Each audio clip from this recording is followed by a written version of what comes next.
अवघ्या काही दिवसावर स्थानिक स्वराज्य संस्थेच्या निवडणुका येऊन ठेपलेल्या आहेत आणि याच संदर्भात माझ्यासोबत बोलण्यासाठी जालना विधानसभा मतदारसंघाचे माजी आमदार कैलास गोरंट्याल सेठ आहेत. सेठ, काय सांगाल, कशी तयारी आहे? कारण नुकतीच छत्रपती संभाजीनगर येथे एक बैठक झाली भाजपाच्या बड्या नेत्यांसोबत. काय झालं? नाही, येणारा जे दिवस आहे ते निवडणुकीचे आहेत. सर्व अगोदर लहान नगरपालिकाचे इलेक्शन होणार आहे. त्याच्यानंतर पंचायत समिती, जिल्हा परिषद सोबत होणार आहे आणि त्याच्यानंतर कॉर्पोरेशन्स होणार.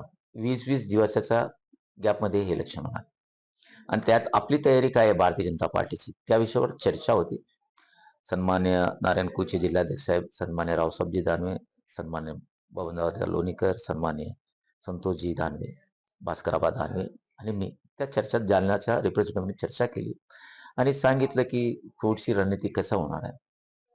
विशेष आम्ही जे जालना महानगरपालिका त्याबद्दल मी साहेबांना सांगितलं की एकूण 65 कॉर्पोरेटर राहणार, 16 प्रभाग राहणार. त्यात 11 आणि 10 इथं मुस्लिम समाज मोठ्या प्रमाणात आहे आणि प्रभाग नवीन जालना 4 इथं मुस्लिम समाज जास्त आहे.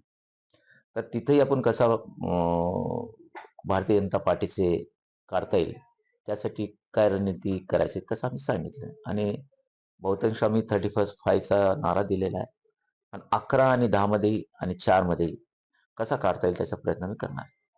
तुमचे काँग्रेसच्या काही जुन्या तुमच्या सहकाऱ्यांसोबत सुद्धा चांगले संबंध आहे. हे संबंध येत्या निवडणुकीमध्ये कामाला येतील. 100% येईल ना, 100% येईल. हे बघा, भारतीय जनता पार्टीमध्ये काम करण्यासाठी किंवा भारतीय जनता पार्टीचं तिकीट मागण्यासाठी आमच्याकडे लोकांचे लोंढेचे लोंढे येऊ लागले. पण मेरिट हा बेस मी बघणार आहे. माझा त्याचा माझा नातेवाईक माझा जवळचा असा बघणार आहे. मेरिटवर मी बघणार आणि सर्वात मोठी गोष्ट म्हणजे या जालना शहरात एन-सी-पीचे 2 पार्टी आहे, शिवसेनाचे 2 पार्टी आहे, काँग्रेसची 1 पार्टी आहे आणि भारतीय जनता पार्टी म्हणून 1 पार्टी. आमच्याकडे चेहरे आहे. कॉर्पोरेटर निवडून येणारे चेहरे आहे आणि त्या चेहऱ्याचा फायदा भारतीय जनता पार्टीला होईल. सेठ, कुठले कुठले चेहरे आहेत थोडं सांगू शकाल? आता चेहरे आमच्याकडे महावीर डक्का आहे, आमच्याकडे जीवन सले आहे, आमच्याकडे रमेश गौरक्षक आहे, आमच्याकडे अशोक भगत आहे, आमच्याकडे अजय भरती आहे, आमच्याकडे श्रवण बुरेवाल आहे, आमच्याकडे राज स्वामी आहे, आमच्याकडे पप्पू जाधव आहे, आमच्याकडे शशी घुगे आहे, आमच्याकडे रावसाहेब भास्कर दानवे आहे, आमच्याकडे आपला अशोक पांगरकर आहे, आमच्याकडे राजेश राऊत आहे, आमच्याकडे विजय कांबळे आहे. असे चेहरे आमच्याकडे जे पब्लिकमध्ये टचमध्ये आहे आणि एक एक चेहरा 4-4 लोकांना निवडून देईल असे चेहरे आमच्याकडे. वेगळा प्रश्न आहे. निवडणूक ही युतीत होणार की फक्त स्पेशल भाजपमध्ये? नाही, आम्ही तर म्हणजे भारतीय जनता पार्टीने स्वतः स्वबळावर लढावा असा मी विनंती केला आणि त्याने आमच्या डिस्ट्रिक्ट बॉडीवर सोडला, तुम्ही निर्णय घ्या आणि सांगा.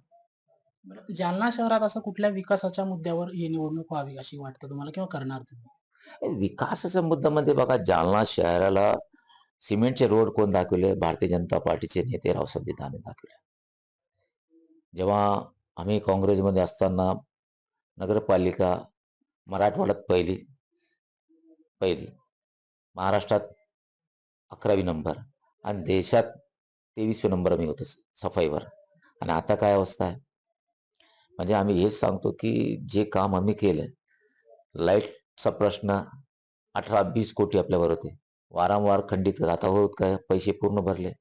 पाण्याची व्यवस्था मी केलेली आहे पूर्ण. 8 दिवस का होत नाही. आता मी आमदार असताना, सन्मान्य दानवे साहेब खासदार असताना फिल्टर बेडचं जे आमचा WTP आहे, वॉटर ट्रीटमेंट प्लांट, ते 35 एम-एल कंप्लीट होऊ लागला. जुना जे गायकवाडी घाणेवाडीपासून तर GS कॉलेजच्या फिल्टरमध्ये बागमध्ये पाईपलाईन आहे, निजाम कॉलेज ते नवीन करतोय. हे 2 झाल्यानंतर 100% रोज पाणी लोकांना देऊ शकतो आम्ही. हे मुद्दे आहे आमच्याकडे आणि आम्ही केलेले आमच्याकडे रेकॉर्ड आहे. आम्ही गप्पे मारत नाही. विधानसभाचे प्रूफ आहे माझ्याकडे. मी केलेले रावसाहेब दानवेने मीटिंग घेतली त्याचे मिनिट्स आहे आणि तेव्हा 75 करोड रुपये सन्माननीय देवेंद्र फडणवीसने दिलेले. आता कोणी उठतो, सडाके मारतो, जाऊन फोटो काढतो. अरे इतिहास बघा ना, मी असताना उद्घाटन झाले त्याचे. सर, आता काही 15 दिवसापूर्वी अतिवृष्टी झाली किंवा पाऊस पण पडला. त्या पावसामध्ये शहरातील 30 ते 40,000 लोकवस्तीची ही पाण्यात बुडालेली होती. यात काय वाटतं? मला सांगा, कॉमन लोकांचा सोडा यार, मोठे मोठे पुढाऱ्यांच्या घरात पाणी शिरलं हो. असा कसा होतो का? जालन्यात जे मोठे पुढारी आहे, त्यात रावसाहेब दानवे साहेब आहे, बबन लोणीकर पण इथे राहतात, हा, भास्कर आबा राहतात, मी राहतो, राजेश टोपे राहतो. त्या कोणाच्या घरात पाणी शिरलं नाही, यांच्याच घरात कसं पाणी शिरतो? त्याला प्लॅनिंग करावं लागतात, ड्रेनेज कसं बाहेर घेऊन जावं लागतात, त्याला करतात. 5-5, 10-10 कोटी त्या ड्रेनेजवर खर्च केला तुम्ही, तरी पाणी तुमच्या घरात घुसतं. लोकांना हेच प्रश्न पडतो ना यार, कॉमन माणसाचा सोडा, पुढाऱ्यांच्या घरात पाणी शिरतो. हे तर फार मोठा म्हणजे महाराष्ट्रात इतिहासात पहिला झाला की पुढारीच्या घरात एक एक मजल्यावर पाणी. अ, आमदार अर्जुन खोतकर यांनी भाजपच्या ज्येष्ठ नेत्यांची नुकतीच भेट घेतली. काय वाटतंय? मला माहित नाही त्यांनी भेट घेतली, पण त्यांनी काही सकारात्मक गोष्टी सांगितल्या. पण मी त्यांना सल्ला देऊ शकत नाही. पण मी एवढं सांगतो की तुम्ही उडाणपूल मागण्यापेक्षा रेल्वेचं जे अंडरपास आहे, तिथं पाणी खूप असतो. त्या अंडरपासमध्ये जाऊ शकत नाही. त्या अंडरपास कसा करता येईल, अशी भाषा तुम्ही केला पाहिजे केंद्रीय मंत्र्यांना, गडकरीचं म्हणा. तुम्ही सुपर स्पेशलिस्ट हॉस्पिटल मागतात नड्डा साहेब, ठीक आहे, हरकत नाही. पण सुपर स्पेशलिस्ट कधी भेटतं तुम्हाला? की 4 वर्षानंतर एमबीबीएसचं जे लास्ट बॅच निघतो बाहेर, 400 विद्यार्थी जेव्हा होतात आणि ते बॅच पडतं, तेव्हा तुम्हाला सुपर स्पेशलिस्ट भेटतो. तुम्हाला सध्या तुम्ही काय मागलं पाहिजे होता, की 100-200 2 बॅच सध्या आहे. तर तुम्हाला आता एम-डी भेटू शकतात. एम-डी डॉक्टर तुम्हाला करता येईल, असं तुम्हाला भेटतं. आता ते ठीक आहे, आता ते त्यांच्या बोलण्या आणि त्याची बुद्धिमत्तेवरची गोष्ट आहे. पण असं कधी होत नाही, त्याला नियम लागतात. मेडिकल ॲक्ट असतात. मेडिकल ॲक्टमध्ये असं आहे, की 4 वर्ष कंप्लीट झाल्यानंतरही सुपर स्पेशलिस्ट भेटतात. तुम्ही तुमच्या परीनं सर्व निवडणुकीसाठी सज्ज झालात? सज्ज आहे. तुम्ही इंटरव्ह्यू कशाला घेतात म्हणे? मी सज्ज आहे बैठकी म्हणा. वगैरे कशा चालल्यात? काय? एक बघा, बैठकी चालल्या. फक्त आमची रिझर्व्हेशन कसं सुटणार आहे, कॉर्पोरेशनचे, वॉर्डाचे आणि मेयरचं रिझर्व्हेशन कसं सुटणार आहे, ह्यासाठी आम्ही म्हणजे वाट तर बघत नाही. काम चालू केलेलं आहे आम्ही आमच्या लेव्हलमध्ये. असं वार्ड क्रमांक प्रभाग नंबर 10, तिथं लक्कडकोटचा एक पूलचा त्याकडचा भाग इथं आला. मग आम्ही तिथं कलेक्टरकडे ऑब्जेक्शन दाखल करून परत तिकडे गेलो.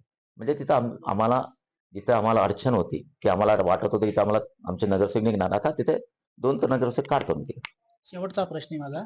या निवडणुकीदरम्यान काँग्रेसचे काही नेते तुमच्या सोबत आहेत का? किंवा आतून काही चर्चा वगैरे त्यांच्यासोबत? काँग्रेसचे हे बघा, तुम्हाला एक सांगतो, की प्रत्येक माणूस तिकीट मागतोय. अडचण अशी आहे, काँग्रेसचे नेते तुम्हाला तिकीट मी मागतात. मी मी मी काय बोलतो ऐका माझं. काँग्रेसचे असेल, एन-सी-पीची असेल, आता शिवसेनाचेही काही लोक येऊ लागले. उबाटाचे तर आहे आमच्यासोबत. तर प्रायोरिटी आम्हाला मागतात आणि मी कोणाला शब्द देत नाही. मी स्पष्ट सांगतो, की कारण माझी सेकंड इव्हनिंग आहे आणि मी मुख्यमंत्र्यांना सांगितलं, की मी 35 प्लस घेऊनच तुमच्याकडे येणार, मेयर बसवून देणार. जर मेयर मी बसवलं तर माझा पॉलिटिकल करिअर तुम्हाला माहिती आहे, की डाऊन होईल. माझा ग्राफ डाऊन होईल. त्यामुळे मी कोणाला शब्द देत नाही. फक्त मेरिट बघतो. तर काही लोकांना असं वाटतं, की आम्हाला नाही म्हणणार म्हणून इकडं-तिकडं फिरतात. पण काँग्रेसमध्येही जे निवडून येणार लोक आहेत, ते आता माझ्यासोबत आहेत. मी नाव सांगत नाही, कारण वेळेवर प्रेशर येईल. ते त्या लोकांना मी तिकीट देणार आहे. महापौर कोणाचा होणार? भारतीय जनता पार्टी. नक्कीच हे होते माजी आमदार कैलास गोरंट्याल यांनी सांगितलेलं आहे, की येणाऱ्या निवडणुकीमध्ये महापौर हा भारतीय जनता पार्टीचाच होणार. महाराष्ट्र टाइम्स ऑनलाईनसाठी योगेश काकपळे, जालना.